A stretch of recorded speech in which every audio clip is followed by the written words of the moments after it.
Manchester United just dropped a fresh update today, and it's not good news for fans hoping the midfield rebuild was already done. Because while United think they're close to wrapping up business, Tottenham just walked into the same room again. Same target, same week, same urgency. We're talking about Matheus Fernandes. But before we get into that, here's a quick roundup worth knowing, because United's business this summer goes way beyond just midfield. Manchester United are reportedly one of several clubs keeping tabs on Sunderland striker Brian Brobby. Not the only striker on that list either. United are also said to be monitoring Igor Thiago. Meanwhile, Benjamin Sesko is reportedly being looked at by both Barcelona and Atletico Madrid right now. And it's not just strikers coming in. There's outgoing business stirring too. There's also a big shift brewing around Marcus Rashford. And this one might surprise a few people, because Rashford's potential move to Arsenal has emerged as a major summer talking point. Arsenal, not Barcelona. That's right, reports suggest his proposed permanent move to Barcelona has effectively collapsed, you know it, as his time at Barcelona ended without activating release clause. The deal that looked like it was heading toward a straightforward conclusion has hit a wall. And now, Manchester United are reportedly open to selling Rashford to a direct Premier League rival instead, for a fee in the region of £26 million. Think about that for a second. United willing to strengthen Arsenal, the same Arsenal they're competing with for Champions League places. That's the kind of business decision that gets fan bases talking instantly. It's also a notable drop from the figures being discussed during the Barcelona saga, where a €30 million buy option was the headline number. A move to Arsenal at around £26 million suggests United have shifted their stance, prioritising getting the situation resolved over holding out for the bigger fee. Which raises an obvious question. Why would Barcelona's deal fall apart in the first place? Was it the financial structure? Was it Rashford's wages? Was it simply Barcelona cooling on a long-term commitment? Whatever the reason, the door to Catalonia appears to be closing, and a new one in North London might be opening instead. For United, it's another piece of business to manage on top of everything else happening this summer. One outgoing forward, multiple incoming midfield targets, and now a rival club potentially benefiting from a player United are ready to let go. It's messy, it's busy, and it's very, very United right now. So while everyone's been talking midfield, United are quietly working multiple fronts. Strikers in, a winger's future being decided, and incoming transfer cash from Italy. But that's a story for another day. Today, the real headline is in the engine room. Let's get into it. Here's the thing. United already brought in Ederson from Atalanta this summer already, you know it too. But on paper, that midfield box looked ticked. Job done, move on to the next position. That's what most fans assumed. But apparently, nobody told the recruitment team to stop, because Romano confirmed it himself on his own YouTube channel today. Manchester United already got Ederson, and they still want Matheus Fernandes. Both clubs are involved. Both clubs, meaning Tottenham, meaning a direct race, meaning this is about to get messy. And it gets worse for United fans hoping for an easy run, because Romano revealed both Spurs and United are speaking to West Ham right now. Same player, same negotiating table, different shirts being pitched to the same midfielder.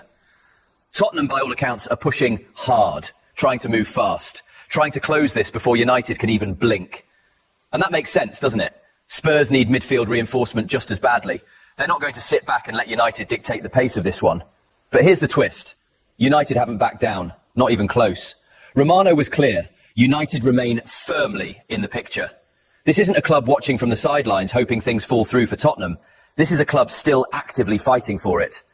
So who wins this race? Nobody knows yet. Romano himself said this is a story to watch closely over the coming days. The kind of transfer battle that could drag right up until the final stages of negotiation. Imagine the tension behind those phone calls right now. West Ham sitting in the middle, fielding calls from two Premier League rivals, both wanting the same answer. And here's where it gets even more interesting. West Ham aren't just going to take the first offer that lands on the table. They know they've got leverage. Two big clubs chasing the same player means the price doesn't drop, it climbs.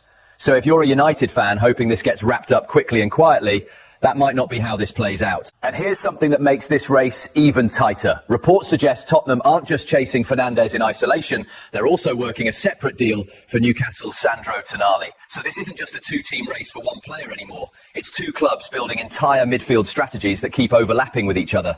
But Fernandes isn't even the headline that's going to shock you most, because Romano also addressed a name that's been quietly building noise around Old Trafford for weeks.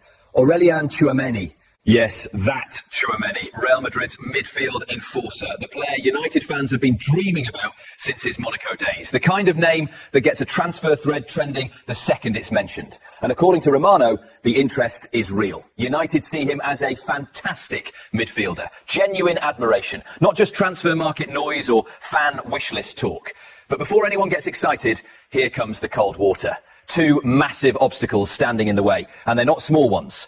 Problem number one, the wage. Romano was blunt about it. Tchouameni's current salary package does not fit into United's financial plans. Simple as that. The numbers just don't work right now. Think about that for a second. This isn't a maybe in the future type of issue. This is a right now structural problem. United would need to restructure a huge part of their wage bill just to get into the conversation. But that's not even the bigger issue. Problem number two, Real Madrid. Romano made it clear, as things stand today, Real Madrid have not opened the door to selling him. Not a crack, not a signal, nothing. No indication to United, no indication to the players' representatives either. Total silence from Madrid on his availability. And in the transfer world, silence usually means one thing.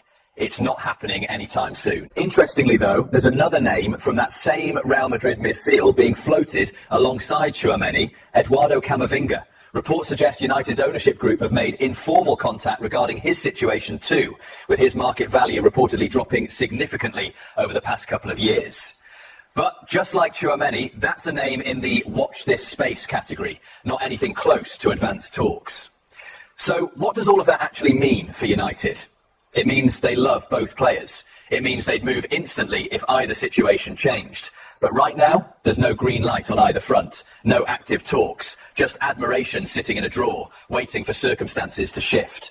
That's the difference between these stories. Fernandes is live. Tchouameni and Camavinga are dreams that need the stars to align. And right now, those stars aren't even close. But Romano's update wasn't even the only midfield conversation swirling around Old Trafford this week.